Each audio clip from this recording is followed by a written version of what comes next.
नौजवान ने उस खातून की बात सुन ली और कहा चलो मुझे इस जगह से, इस कैद से निकालो, हम ये शहर छोड़ देते हैं, ये मुल्क छोड़ देते हैं। उस खातून ने उस नौजवान को आजाद किया और साथ लेकर चल पड़ी।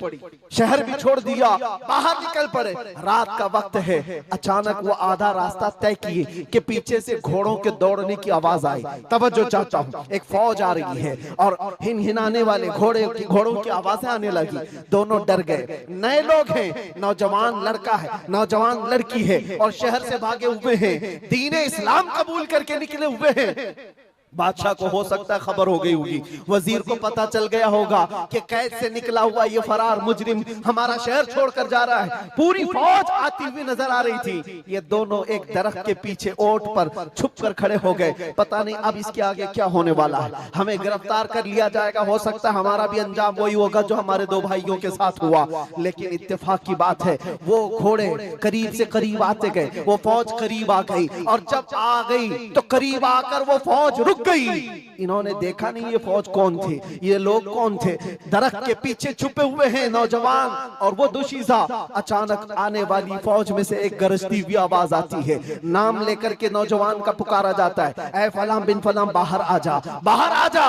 बाहर ये नौजवान आता है तो देखता है बादशाह की फौज नहीं है, वजीर की फौज नहीं है, बल्कि वो दोनों शहीद भाई घोड़े पर सवार है और सारी फौज में रसूलुल्लाह के वो शहीद सहाबा तशरीफ लाए हुए हैं।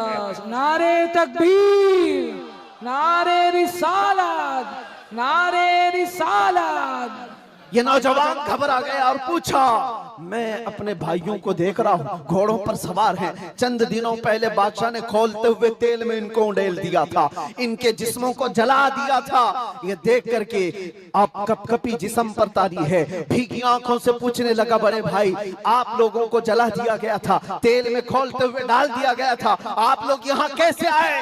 दोनों भाइयों ने कहा, ऐ मारे नन्हे भाई, क्या तूने कुरान की आयत नहीं पढ़ी, वला तक़ूलू लिमन युक़तलु फ़ी सबीलिल्लाहि अमवात, अल्लाह की राह में जो मारे जाएं उन्हें मुर्दा न कहो। नौजवान ने पूछा, तुम्हें दर्द कितना हुआ होगा जब जलाया गया था, खोलते हुए तेल में डाला गया था, कर्ब कैसा था, तकलीफ कैसी थी? तवज्जो चाहता हूं नौजवानों, इश्क़ मुस्तफा में बर्दाश्त किया हुआ दर्द कुछ नहीं होता है। उन नौजवानों ने कहा, दर्द कौन सा, कर्ब कौन सा, तकलीफ कौन सी? तूने हमें डालते हुए देखा है, खोलते हुए तेल में, जलती हुई चमड़ी देखा है, लेकिन हमें दर्द का एहसास नहीं हुआ, इसलिए कि जिस वक्त जल्लाद हमें तेल में डाल रहा था, सामने तो हमें जमाले मुस्तफा नजर आ रहा था। जहां मुस्तफा का हुस्न हो फिर दर्द किस बात का, कर्ब